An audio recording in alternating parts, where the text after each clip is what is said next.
the other topic, we're just clipping along on these. I love it. I would like to drive into the conversation around forgiveness. I'm a big forgiveness junkie. I am. I love that. I need a T-shirt that says that. You do? I need to get one, or a bumper sticker. I know, right? Yeah, well, you got to buy new ones.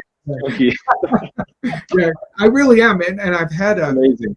I've been teaching it for many years, and I've had a real profound breakthrough on how important it is. And of course, it's a primary practice of the course. But again, it's one of those things that remains confusing at times. So I'd love to hear your ideas about it and how you practice it and your experience of it. Yeah, the course taught me all about forgiveness as well. I think most of us think of forgiveness as overlooking reality, is how the course would say it. You struggle to forgive because you believe you are overlooking the truth, meaning you really did hurt me, you really did betray me, but I forgive you, right? How attractive is that? Nobody wants to do that. Yeah. And thankfully, that's not what forgiveness is. Forgiveness, the course describes it as I think the problem, the goal is peace, the problem is separation, and the bridge over separation to peace is forgiveness. And the course says all over the place, you cannot overestimate your brother's value. Your brother is the door to heaven. Heaven is entered 2 by 2. So the only way I can get to heaven is through the person right in front of me, seeing myself as one with them, which means that if I'm holding a grudge or a resentment or a grievance, I have to forgive that. Now, does that mean overlook it? No. The course says it means to see that it didn't actually happen, that what you believe was attacked was the false perception of you. It was the victim idea of yourself. It was the lack-based idea of yourself. It was the separation-based self. Yeah. Your identities, your self-images were attacked, and those are all illusions. So the course would say, the impossible can happen only in fantasy. What you are, the Son of God, cannot be attacked. The eternal cannot be threatened. So stop seeing yourself as the finite, as the limited, as the separate self. See yourself as this holy Son of God, innocent and free, and you'll realize no one's ever done anything to me. So my favorite line about forgiveness is, the course can be so cheeky sometimes. I just love it. But it says, salvation is a paradox indeed, for it asks that you forgive what no one ever did. Right. Yeah. That is a true tongue twister for sure. For sure.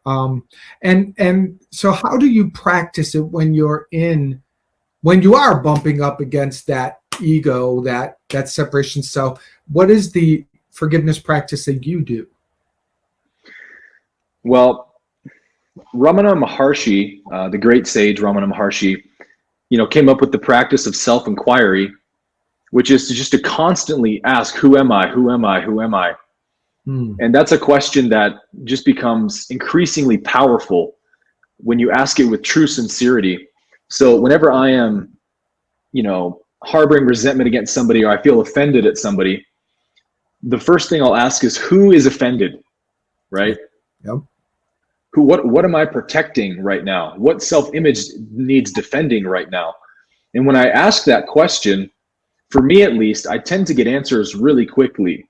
Oh, it's this old idea of me that I need to always be right, and this person proved me wrong, and I'm mad at them for that. So as soon as I, again, see what I'm not, something about seeing what you're not is so powerful because, again, only the true self can see what you're not. And so it sort of rises up in its own empowerment and says, I'm not that. I don't want any part of victimization. Victimization is not interesting to me. It's not appealing to me. I'm more interested in what I really am.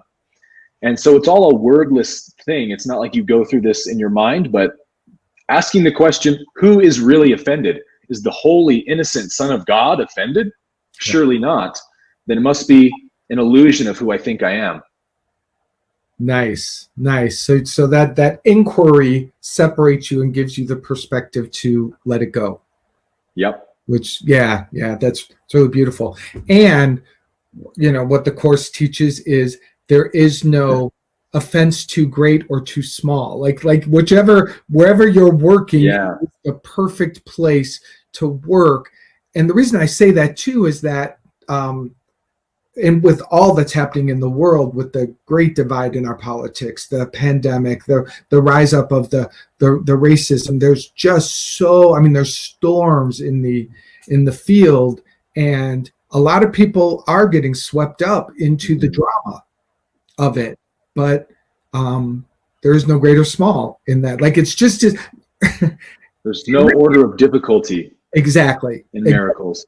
There's no order of difficulty in this, and that's cool. And here's the other thing I forgot to mention about forgiveness real quick.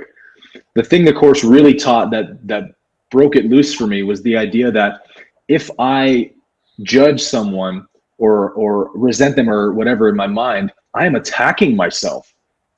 Why? Because before I ever need to rise to defend myself, the pre-qualification is I must have first perceived myself as weak and lacking, right? Yeah. So it's always your self-perception that determines your actions, right? The error in thinking always begins in, how do I see myself? The Course says we look inside and decide who we want to be and project that world outside of us. So one of the things I like to say is you only ever see your own state of being, right? Yeah. Whatever you see out there, the judgments you see are your own judgments. That's the Course's teaching that no idea can leave its source, right? Yeah. If I project an idea of judgment or attack, well, I'm the source of that idea. So I'm also the one who will suffer the consequences of it. Yeah. Yeah. I hear often people saying, well, I didn't create that. And I giggle inside because I'm like, well, you're the one seeing it and you're the one experiencing it. Yeah. And if you weren't, but joke's on you. Yeah, I get it. The projection is a sly thing. It gets all of them.